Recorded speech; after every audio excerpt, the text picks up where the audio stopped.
Beans ఉడికించడానికి water బాగా ఎక్కువ తీసుకొని గ్లాసుడు నీళ్ళు తీసుకొని ఉడకబెట్టేసి నీళ్ళన్నీ పారబోస్తే ఆ పారబోసే నీళ్ళల్లో విటమిన్స్ అన్నీ వెళ్ళిపోతాయి. అలా వెళ్ళిపోకుండా నేను కరెక్ట్గా ఉడకబెట్టడం చూపిస్తాను. స్టవ్ వెలిగించి ఇది మామూలుగా గిన్నె పెట్టుకుంటాము, మీకు బాగా నీట్గా అర్థం అవటం కోసం వెడల్పుగా బాండీ పెట్టాను. దీంట్లో కొంచెం నీళ్ళు పోసేసి కొద్దిగా చూసారా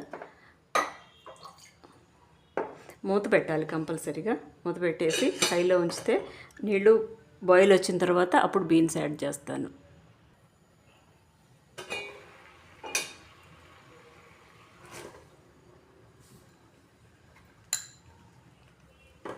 ఒక్క నిమిషం హైలో ఉంచేసి తర్వాత సిమ్లోకి మార్చుకోవాలి.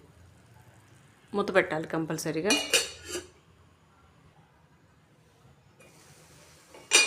ఉడికిపోయిందండి.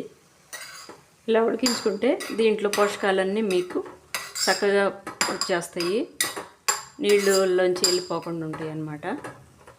టైం కూడా సేవ్ అవుతుంది. ఫస్ట్ మీరు వాటర్ పెట్టేసి తర్వాత కట్ చేయటం మొదలుపెట్టినా కానీ ఆ టైం లోపల